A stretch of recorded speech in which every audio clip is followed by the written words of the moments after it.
All right, we gotta go right into it. It's gonna be one of the few times where I'm not gonna draw. So Stylo Convo is me drawing and having a conversation, but this time is one of the few videos where it might even become more common where I'm just going to talk, right?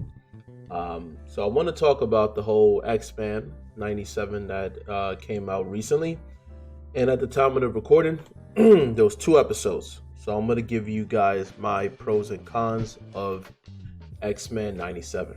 Now, I'm going to eat crow. If you haven't seen the previous video, I did do a commentary slash reaction video towards X-Men 97, right? When the trailer came out, I gave my opinion.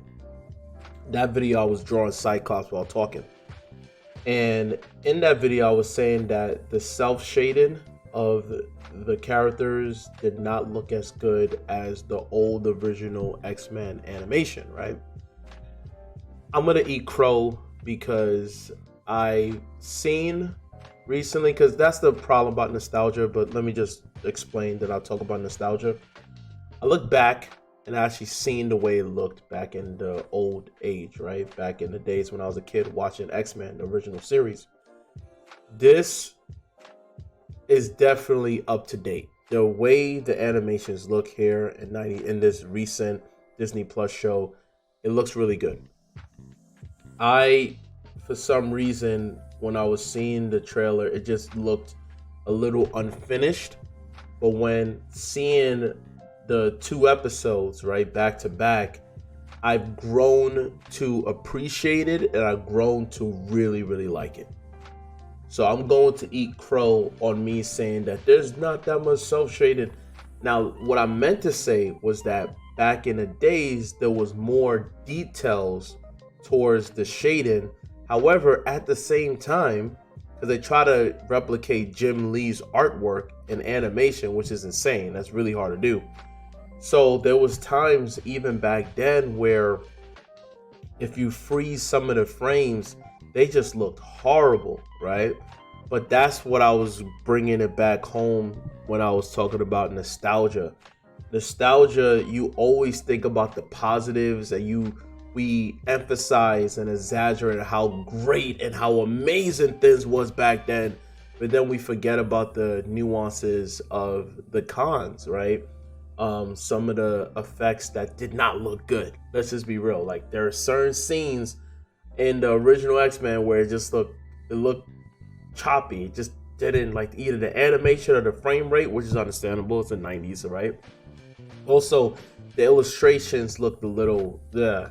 However, when it came down to close-ups or when it came down to finished polish, like where it doesn't really involve too much animations, those looked fantastic. Even though the color grade and all that stuff was like outdated, still it looked more realistic than what we're seeing here. However, this is more cleaner and is much more polished as far as the whole animation and the color grading and the scenery of the show. It just looks really good.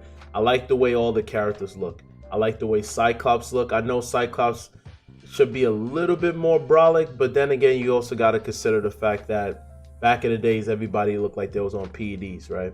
Like when it came down to the X-Men series, even Spider-Man series, and so forth. So I do like the fact that they have body diversity. Like, so everyone's body is different.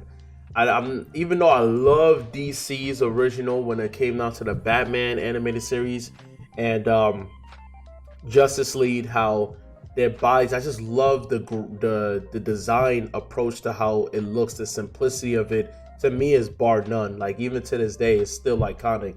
However, I still have to be honest and say, like, yeah, all of their body types look the same or similar, and it makes sense because it's easier to animate if you just give them similar body types frame by frame, as opposed to having diversity in it. And correct me if I'm wrong, I believe they do a certain shots of this animated X-Men 90 animated series that they have certain 3D renderings sometimes, right? So you can't really tell sometimes whether or not it's 3D. It's like really good 3D. So technology gone so much better, because I remember back then, like when they applied 3D view, especially back then. Do you remember Reboot back in the 90s? Or what was the other Max Steel or something like that? Like, do you see how woo man, it's so bad that you can't even rewatch it. That's how that was during the beginning phases, right? And the only one that was like tolerable was the original Toy Story, but that was Pixar. That was like a big budget. So 3D just was still in its infancy compared to now, where they're able to, like Blue Eye Samurai, right? Where there are a lot of times where you will forget that it's 3D, because it looks really good with the 2D style, but in a 3D format. And that's what you see here as well with the X-Men. Now I get it. Like, yes, there are a lot of scenes that are 2D, but there's also scenes that are 3D, and it's hard to tell. Even for me as an artist, there's times I'm like, oh, I think that was 3D right there. But that's besides the point.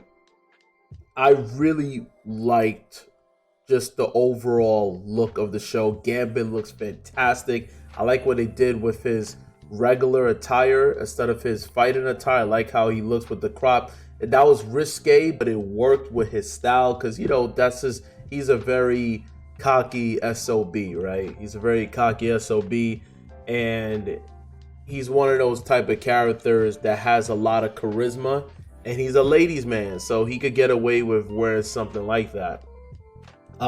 Some people said they had a problem with I love the fact that it's the same voice actors, and I get it. Father Time is unforgiving. We get old, okay? Our voices change. Look at Mark Hamill, how he talked when he was Luke Skywalker in Star Wars when he was younger, compared to like him when they brought him back with Rey, and then all this stuff where he plays the Joker. Like, when you get old, your voice gets raspier. Even The Rock, the way he talks back in the days in the late 90s is completely different from his tonality to how he talks now, because it's raspier. Like, all your existence in this world of communicating with people, screaming, shouting, laughing, and then your body slowly deteriorates, right? So then when you're an old person, you're like a little bit, I'm exaggerating. I'm sound like I'm Vegeta, the Prince of all Saiyans. Like, your voice just gets deeper, it gets raspier, it's more weathered. So it didn't bother me, honestly. I didn't even really Rogue sounds similar. I mean, I wasn't one of those people that was constantly comparing by going back into the old 90s X-Men series. It sounds tolerable enough. I'm not one of those people who's like, oh my god, the voice actor. No, it was fine. I'm not one of those people who's a tough critic. I'm not even a critic where I'm one of those people out here on the social media who's like, I gotta be extremely strict and one-sided so I can get more views. No, I'm watching it just like everybody else. I'm watching it. Yes, I'm an artist, but I shut it down with nitpicking stuff because I actually want to enjoy what I'm watching. And if it hits that level of me enjoying it, then I'm good. I really don't need it to be on top tier level. Besides, it's a series. It's a streaming series. It's not like it's a movie in the silver screen where you got to put it on a higher expectation on a pedestal to see whether or not it meets your expectations. So it was fine. I mean, it's nostalgia. Now we're in this realm of nostalgia, and this is a good nostalgia. This isn't no bait and switch where you get caught up in the trailer. Oh, it's amazing. When you watch the show, it's ugh. Oh, okay, this is whack. Nah, this is actually pretty good. Now I could get into nitpicking as far as artistically in terms of character design choices, and I would say Magneto with the M and all that. He just reminds me of a bit of. I know this is weird. I'm saying this, but he looks more yes, I could feel the retro 90s feel. But it also reminds me of Sephiroth from Final Fantasy. He just gives me that feel because of the long white hair, and then it's attire looks more anime-ish as opposed to I really like the original Magneto's attire with the helmet. I understand he doesn't really need it because Professor X is no longer around, but even without the helmet, just the overall apparel of his suit just looks amazing. And here to me is just like, it just doesn't give me that power Magneto. Like the voice actor is amazing. The special effects of it, the animation of it is great. The character look is good, but his overall clothing design to me is left to be desired, honestly. I'm okay. I know some people like, oh, Wolverine is barely here. Look, I am so glad he's just there as a side, because we had way too much Wolverine. I remember those days when Hugh Jackman is Wolverine, right? And you remember Wolverine the X-Men. You remember all of these video games where they had Steve Blum constantly do the voice actor of Wolverine. He's an amazing voice actor, by the way. Every anime, like he's everywhere. Once you hear him, you can't unhear him. Every anime, Steve Blum is in it. Like, I'm like, oh, that's Steve Blum. Oh, Steve Blum. Yep, Steve Blum. Right? So he's one of those like stable IPs that they use for anime and video games and whatnot. But anyway, he just got so oversaturated. Like Steve Blum, Hugh Jackman, that was the era, right? Steve Blum was the IP for Wolverine for video games and TV shows, and Hugh Jackman was the live action. I'm done with that. I'm okay with that. I don't need any more of that, And I'm glad that they brought the original. I can't believe the guy's still alive. My gosh, the original Wolverine from the X-Men anime series. I mean, I know he's old, but I think it works because Logan is not a young dude. Like the dude lived a very long life, so it's fine that he sounds more weathered. That doesn't bother me. Also, yeah, it's fine that he's there. I like the character that they got there. I understand some people complain as well that it's like, oh, where's the other people? Like, it's cool that they got that one character that does cameos. He's the cameo person, right? Literally, he is the cameo. So any characters that is like, oh, they're not in it, well, they're there for an Easter egg for a split second. That's fine. And I'm okay with Logan not really being there as much. Like, you had literally Wolverine and the X-Men. So for those people who don't know that series that came out on Nickelodeon, Nicktoons back then, if you could find it, you'll be like, for those people who's like, oh, I want Logan more, watch Wolverine and the X-Men. Literally, the title, Wolverine and the X-Men. He is the main character. And Cyclops and everybody else are just the side characters. So if you love Wolverine, watch that animated series and you'll be good. Because let's be real, like Cyclops has been shafted for a long time. Like Cyclops, people forget that he is the leader of the X-Men, right? Besides Professor X, he is the leader. So for the longest afterwards, because of Hugh Jackman's popularity, Cyclops was sidelined. Like he was just the afterthought. He was just there, you know what I mean? Also, people forget that it's funny how like with Wolverine and the X-Men, correct me if I'm wrong, they actually changed his height to actually make him a bit taller again because of Hugh Jackman. Because Hugh Jackman is like, what, 6'2", right? And then the guy who plays Cyclops is like 5'10". So they tried to make it their best to be like the same height. But technically speaking, Wolverine is supposed to be like, what, 5'4", 5'3"? Just like the depiction of the animal.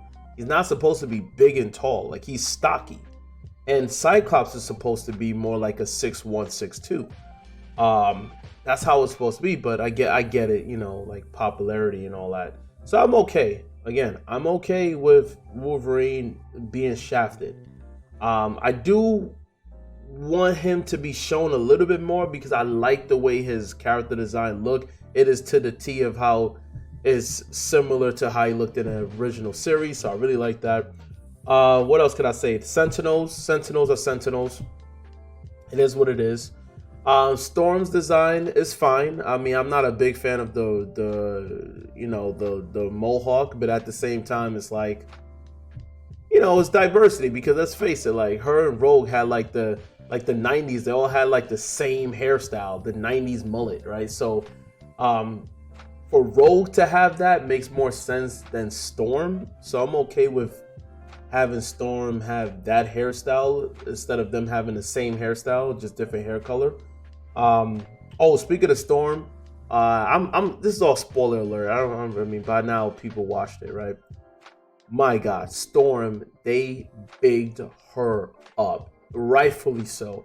The voice actor she still got it. Like when you hear her voice and it's very like she's like a goddess, man. Like it just works, especially when the Sentinels like they bigged her up. Like, oh, we're detecting Omega level mutant. Like, yo, and when I saw that, I thought there was mentioning Jean, because you know Jean in the Phoenix, like she's technically an Omega level, like she's extremely powerful. But it was Storm. So I was like, oh snap! Like they really built. That's what's up. That's what's up. You know. What else can I really say? Oh yeah, especially when Cyclops did his landing, everybody's talking about that. That was fire as well. That right there, I was like, yo, Cyclops. I'm glad that they really are pushing him more. And I hope that this gets. I heard that this already got a season 2, which is great.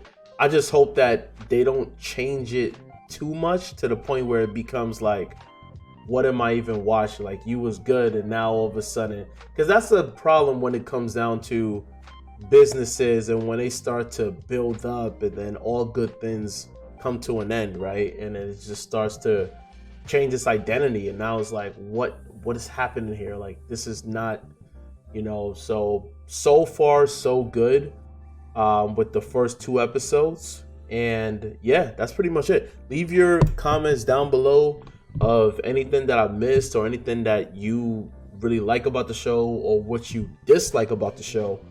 And yeah, if you guys want me to do more stuff like this, let me know. I'll see you guys in the next one.